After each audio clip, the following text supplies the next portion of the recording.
സെക്സിന് ഒരുപാട് health benefits ഉണ്ട്. ഇത്രയും കാലറി ബേൺ ചെയ്യുന്ന, അത്രയധികം ഓക്സിറ്റോസിൻ, സെറോട്ടോണിൻ, ഡോപ്പമൈൻ, എൻഡോർഫിൻ ഒക്കെ സെക്രീറ്റ് ചെയ്യുന്ന വേറൊരു ആക്ടിവിറ്റി ഇല്ല തന്നെ.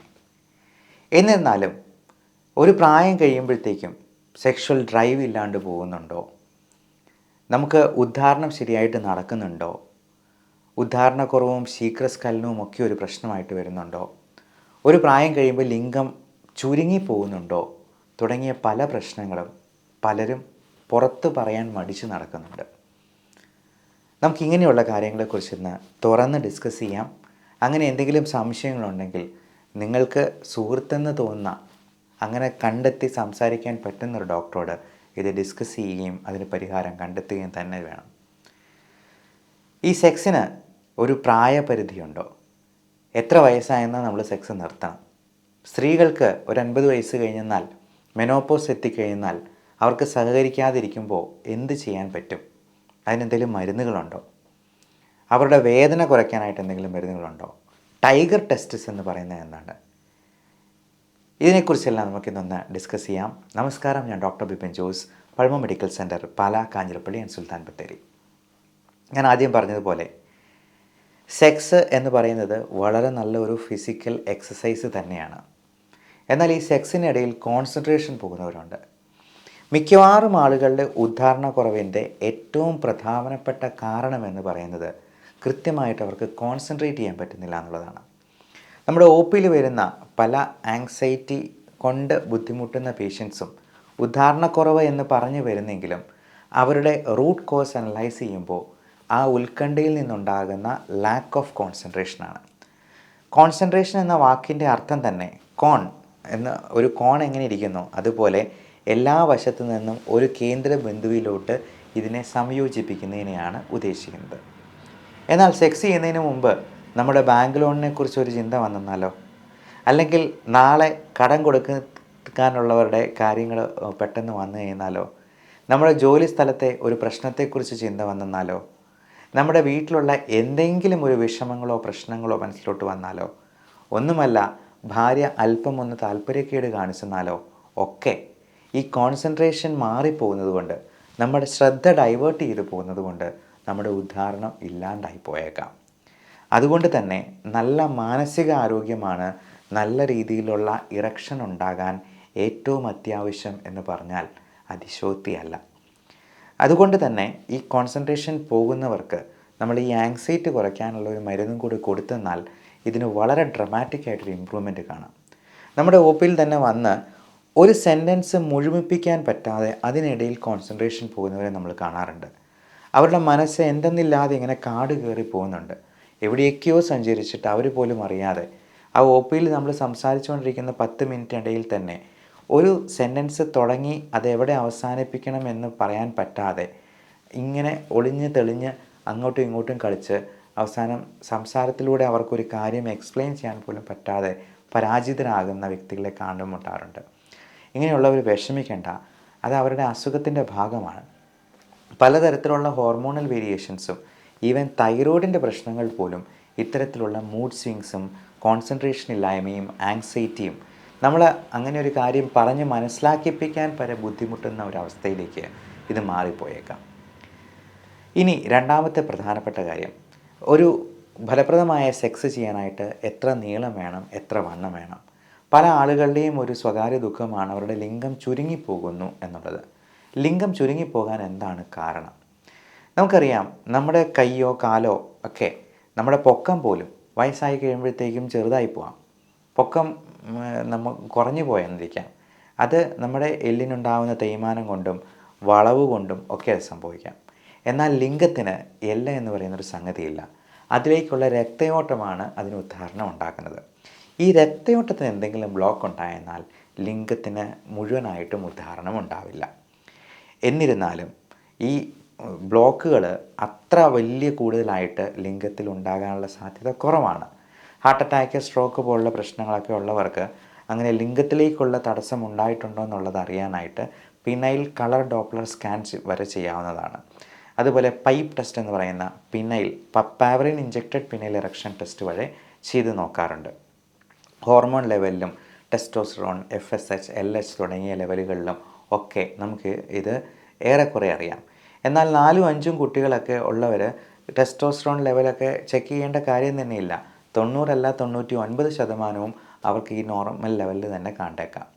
പ്രായമാകുമ്പോൾ പ്രോസ്റ്റേറ്റ് ഗ്രന്ഥിക്ക് വീക്കം ഉണ്ടാകുന്നത് കൊണ്ടും മറ്റ് അനുബന്ധമായിട്ടുള്ള ഡയബറ്റിസ്, കൂടെ സ്മോക്കിംഗ് പോലുള്ള പ്രശ്നങ്ങളോ ആൽക്കഹോളിസം ഒക്കെ ഉണ്ടെന്നുണ്ടെങ്കിൽ നമ്മുടെ ഞരമ്പുകളെയും നാഡീവ്യവസ്ഥയെയും നമ്മുടെ മസിൽസിനെയും ഒക്കെ ക്ഷീണിപ്പിക്കാൻ മറ്റൊരു കാരണം തേടേണ്ടതില്ല. അതുകൊണ്ട് ഇത്തരത്തിലുള്ള റിസ്ക് ഫാക്ടേഴ്സ് ഒഴിവാക്കുകയോ ഡയബറ്റീസ്, ഹൈപ്പർ ടെൻഷൻ, കൊളസ്ട്രോൾ തുടങ്ങിയ പ്രശ്നങ്ങളുള്ളവർ അത് കൺട്രോൾ ചെയ്യുകയോ നിർബന്ധമായിട്ടും ചെയ്യണം. ഇനി ഇതിന് നല്ല രീതിയിലുള്ള വൈറ്റമിൻ സപ്ലിമെൻറ്റ്സ് ആയിട്ടുള്ള L arginine, coenzyme Q, vitamin E, omega-3 fatty acid തുടങ്ങിയവയൊക്കെ കഴിക്കുന്നത് നല്ല രീതിയിൽ രക്തയോട്ടം ഉണ്ടാകാനായിട്ടും ഹാർട്ടിൻ്റെ പമ്പിങ് മെച്ചപ്പെടുത്താനും ഹൃദയാരോഗ്യം സംരക്ഷിക്കാനായിട്ടും ഹോർമോൺ ലെവലുകളുടെ അവസ്ഥ നല്ല രീതിയിൽ മെയിൻറ്റെയിൻ ചെയ്യാനും ഒക്കെ സഹായിക്കും. നമ്മുടെ ന്യൂറോ സൈക്കോളജിക്കൽ വെൽബീയിങ്ങിനും ഈ L-ആർജിനിനും കോഎൻസൈം Qവും ഒക്കെ ചിലപ്പോൾ സ്ത്രീകൾക്കും അത് കൊടുക്കാറുണ്ട്. സ്ത്രീകൾക്കാണെങ്കിലും ഹോഷു എക്സ്ട്രാക്റ്റ് പോലുള്ള മറ്റ് ലൈക്കോപ്പിൻ എക്സ്ട്രാക്റ്റും ഒക്കെ കൊടുക്കുമ്പോൾ തന്നെ ഇവരുടെ ഈ നിർജ്ജലീകരണം അല്ലെങ്കിൽ നിർജീവീകരണം സെക്സിൻ്റെ കാര്യത്തിൽ നമുക്ക് ഏറെക്കുറെ പരിഹരിക്കാൻ പറ്റും. അവർക്ക് നല്ല ഒരു ഫോർപ്ലേയിലൂടെ പെയിൻ കുറയ്ക്കാനായിട്ടുള്ള ലൂബ്രിക്കൻസ് കൊടുക്കാനോ ആവശ്യമെങ്കിൽ നല്ല രീതിയിൽ ഡയലേറ്റ് ചെയ്യുന്ന രീതിയിലുള്ള ലൂബ്രിക്കൻ്റ് മരുന്നുകളോ അവർക്ക് സജസ്റ്റ് ചെയ്ത് കൊടുക്കാവുന്നതാണ്. ആളുകൾ ഇതിനു വേണ്ടി തന്നെ ലക്ഷങ്ങൾ പൊടിക്കാറുണ്ട് എന്നുള്ളതാണ് മറ്റൊരു സത്യം. ടൈഗറിൻ്റെ ടെസ്റ്റിസ് വാങ്ങിക്കാൻ വേണ്ടി ലക്ഷങ്ങൾ പൊടിച്ചിട്ടുള്ള ഒരു പേഷ്യൻറ്റിനെ നമുക്ക് കാണാൻ സാധിച്ചിട്ടുണ്ട്.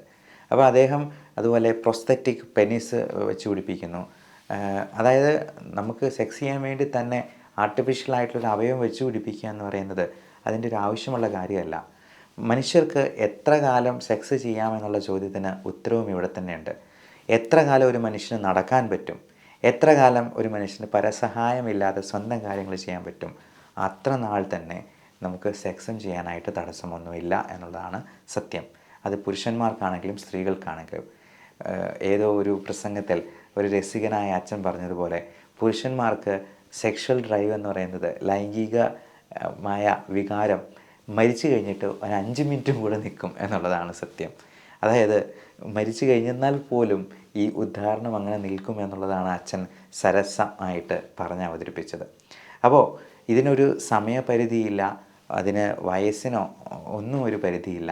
നല്ല സെക്സ് ലൈഫ് ഉണ്ടെന്നുണ്ടെങ്കിൽ നല്ല ആരോഗ്യവും നല്ല ആയുസ്സും ഉണ്ടാകുമെന്ന് പല സെലിബ്രിറ്റീസ് പോലും പറഞ്ഞിട്ടുണ്ട്. ഈയിടെ ജാക്മ എന്ന് പറയുന്ന അലിബാബയുടെ CEO ആയിട്ടുള്ള വ്യക്തി പറഞ്ഞത് ദിവസം 6 നേരം സെക്സ് ചെയ്യണമെന്നുള്ളതാണ്. എല്ലുമുറിയെ പണിയെടുക്കുക, അതിനുശേഷം 6 തവണ വരെ സെക്സ് ചെയ്യുക എന്നുള്ളതാണ് പുള്ളിയുടെ ആപ്തവാക്യം അത്രേ. ഇനി ലിംഗത്തിന് എത്ര വലിപ്പം വേണം? വാസ്തവത്തിൽ എഫക്റ്റീവായിട്ടുള്ളൊരു സെക്ഷൽ ഇൻ്റർകോഴ്സിന് ലിംഗത്തിന് വലിയ വലിപ്പമൊന്നും വേണ്ട. 6 സെൻറ്റിമീറ്റർ വലിപ്പമുള്ള ഒരു ലിംഗം കൊണ്ട് തന്നെ സന്താനോൽപാദനം നടക്കും എന്നുള്ളതാണ് പഠനങ്ങൾ സൂചിപ്പിക്കുന്നത്. മിക്കവാറും ആവറേജ് 10 സെൻറ്റിമീറ്ററൊക്കെ ആയിരിക്കും. എന്നാൽ പോൺ ഫിലിംസിലൊക്കെ സൗത്ത് ആഫ്രിക്കൻ വംശജരുടെയോ മറ്റ് വംശജരുടെയൊക്കെ വളരെ നീളം കൂടിയ പെനിസുമായിട്ട് കമ്പയർ ചെയ്ത് എൻ്റെ പെനിസിന് നീളം കുറവാണെന്ന് പറഞ്ഞ കൗമാരക്കാർ ഒരുപാട് പേര് വന്നിട്ടുണ്ട്. പ്രൊട്രാക്ടർ വെച്ച് പെനിസിൻ്റെ നീളവും വളവും ഒക്കെ മെഷർ ചെയ്തിട്ട് എൻ്റേത് ഇത്ര ഡിഗ്രി ചെരിഞ്ഞിരിക്കുന്നതാണെന്ന് പറഞ്ഞു വരുന്നവരുണ്ട്. വണ്ണം കുറവാണെന്ന് കംപ്ലൈൻറ്റ് പറയുന്നവരുണ്ട്. എന്നാൽ ഈ പൊക്കവും വണ്ണവും ഒന്നും ഒരു തരത്തിലും ഈ ലൈംഗിക സംതൃപ്തിക്കൊരു മാനദണ്ഡമല്ല എന്നുള്ളത് മനസ്സിലാക്കുക. കാരണം നമുക്ക് വജൈനൽ ഇൻസേർട്ട് ചെയ്യുമ്പോഴേക്കും ആദ്യത്തെ ഒരു 5-6 സെൻറ്റിമീറ്ററിൽ കൂടുതൽ എത്ര നീളമുണ്ടെങ്കിലും വജൈനയ്ക്ക് സ്പർശനശേഷി ഇല്ല എന്നുള്ളതാണ് രസകരമായ നമ്മൾ മനസ്സിലാക്കേണ്ട വസ്തുത. അതുകൊണ്ട് ഒരു 5 സെൻറ്റിമീറ്ററിൽ കൂടുതൽ എത്ര വലുപ്പമുണ്ടെങ്കിലും അത് വെറും വേസ്റ്റാണ് എന്നുള്ളത് മനസ്സിലാക്കുക. ഇതിന് നീളം കൂട്ടാനായിട്ട് പലതരത്തിലുള്ള യന്ത്രങ്ങൾ ഇപ്പോൾ അവൈലബിൾ ആണ്. വാസ്തവത്തിൽ ഇതിൽ ഒരു കാര്യവുമില്ല എന്നുള്ളതാണ് വാസ്തവം. കാരണം നമ്മുടെ മൂക്കിൻ്റെ നീളം എത്ര വലിച്ചു നീട്ടിയെന്നാലും നീട്ടാൻ പറ്റുമോ? അതിൻ്റെ ഷേപ്പ്, അതിൻ്റെ വണ്ണം, അതിൻ്റെ വീതി ഇതെത്രയെങ്കിലും നമുക്ക് കൂട്ടാൻ പറ്റുമോ? മൂക്കിൻ്റെ വണ്ണവും നീളവും അതിനകത്ത് ഒരു കാര്യവുമല്ല എന്നുള്ളത് നമുക്ക് തന്നെ അറിയാം. എന്നിരുന്നാലും മൂക്കിൽ പ്ലാസ്റ്റിക് സർജറി ചെയ്യുന്നവരുണ്ട്. അങ്ങനെ അത്ര അധികം നിർബന്ധമുള്ളവർക്ക് പ്രോസ്തസിസ് വെച്ച് പിടിപ്പിക്കുന്നതിന് യാതൊരു ബുദ്ധിമുട്ടുമില്ല. ലക്ഷങ്ങൾ കയ്യിലുണ്ടെങ്കിൽ ആർക്കും അത് സാധിക്കുന്നതേ ഉള്ളൂ. പക്ഷെ അതിൻ്റെ ആവശ്യം തീർത്തുമില്ല. മൂക്ക് ശ്വസന പ്രക്രിയയ്ക്ക് ആവശ്യമാണ്. അത് ആ പ്രവർത്തനം ശരിയാവുന്നുണ്ടെങ്കിൽ പിന്നെ വേറൊന്നും കാര്യമില്ല. പണ്ട് ഒരു ചൈനീസ് പണ്ഡിതൻ പറഞ്ഞതുപോലെ, ഒരു രാഷ്ട്രീയക്കാരൻ പറഞ്ഞ പോലെ, പൂച്ച കറുത്തതാണെങ്കിലും വെളുത്തതാണെങ്കിലും എലിയെ പിടിച്ചാൽ മതി എന്ന് പറയുന്നത് പോലെ, ലിംഗത്തിന് വലിപ്പം കൂടിയാലും കുറഞ്ഞെന്നാലും അതിനകത്ത് യാതൊരു വ്യത്യാസവും വരുത്താൻ പോകുന്നില്ല എന്നുള്ളതാണ്. നമ്മുടെ സെമൻ അനാലിസിസ് നടത്തി കൗണ്ടും സ്പേം മോട്ടിലിറ്റിയും ഒക്കെ നോർമലാണെങ്കിൽ അതിന് യാതൊരു വിധത്തിലും വിഷമിക്കേണ്ട. അതുപോലെ താടി മുടി ഇല്ല എന്ന് പറഞ്ഞ് വിഷമിച്ച് വരുന്നവർ ഒത്തിരി പേരുണ്ട്. അവർക്ക് താടിയില്ല എന്നുള്ളത്, അവർക്ക് ടെസ്റ്റോസ്റ്ററോൺ ലെവൽ നോർമൽ ആണെന്നുണ്ടെങ്കിൽ ഒരു തരത്തിലും പേടിക്കേണ്ട. കാരണം ചൈനക്കാർക്കും ജപ്പാൻകാർക്കും 4, 3, 7 രോമമായിട്ട് 10-ൽ കൂടുതൽ കുട്ടികളുള്ള ആൾക്കാരെ നമുക്കൊന്ന് ചുറ്റും ലോകത്തിന് ചുറ്റും ഒന്ന് വീക്ഷണം നടത്തിയെന്നാൽ കാണാവുന്നതാണ്. അതുകൊണ്ട് ഈ താടിയുടെയും മീശയുടെയും ഒന്നും രോമത്തിൻ്റെ കണക്ക് ഇതിനകത്തൊരു കാര്യമേ അല്ല എന്നുള്ളത് പ്രത്യേകം ഓർപ്പിക്കുന്നു. വണ്ണം ഒരു പരിധിയിൽ കൂടി എന്നാൽ ലൈംഗിക ബന്ധം കൂടുതൽ വേദനാജനകമാവുകയാണ് ചെയ്യുന്നത്. ഇനി ഇതെല്ലാം അറിഞ്ഞിട്ടും നമുക്ക് എത്ര ശ്രമിച്ചിട്ടും പറ്റുന്നില്ല എന്നുണ്ടെങ്കിൽ ഉദാഹരണം ഉണ്ടാകാനും ടൈമിംഗ് ഉണ്ടാകാനും നല്ല രീതിയിലുള്ള മരുന്നുകൾ മോഡേൺ മെഡിസിനിൽ തന്നെ അവൈലബിൾ ആണ്. ഇതെല്ലാം ഷെഡ്യൂൾഡ് ഡ്രഗ് കാറ്റഗറിയിൽ പെടുന്നതായതുകൊണ്ട് ഒരു രജിസ്റ്റേർഡ് മെഡിക്കൽ പ്രാക്ടീഷണറുടെ അടുത്ത് മാത്രമേ ഇത് നമുക്ക് വാങ്ങിക്കാൻ കഴിയുകയുള്ളൂ എന്നുള്ളതും പ്രത്യേകം ഓർപ്പിക്കുന്നു. അത് ഓവർ ദ കൗണ്ടർ മെഡിസിൻസ് ആയിട്ട് വാങ്ങിക്കുന്നതും വിൽപ്പന നടത്തുന്നതും ശിക്ഷാർഹമായ കുറ്റമാണ്. അതുകൊണ്ട് അതിന് കാരണം നമുക്ക് അത് കൃത്യമായി നോക്കി കൊടുത്തില്ലെന്നുണ്ടെങ്കിൽ അത് മറ്റ് പല പ്രശ്നങ്ങളിലേക്കും നയിക്കാനുള്ള സാധ്യതയുണ്ട്. ഒരുപാട് ദുരുപയോഗം ചെയ്യപ്പെടാനും ഇടയുണ്ട് എന്നുള്ളത് കൊണ്ട് അതൊരിക്കലും ഡോക്ടറുടെ പ്രിസ്ക്രിപ്ഷനോട് കൂടിയല്ലാതെ വാങ്ങിച്ചുപയോഗിക്കാൻ പാടില്ല. എല്ലാവർക്കും നല്ല ലൈംഗികാരോഗ്യവും ആശംസിക്കുന്നു. Love and regards, doctor Bipin Jose, pulmo medical centre, Pala, Kanjirappally, Sultan Bathery.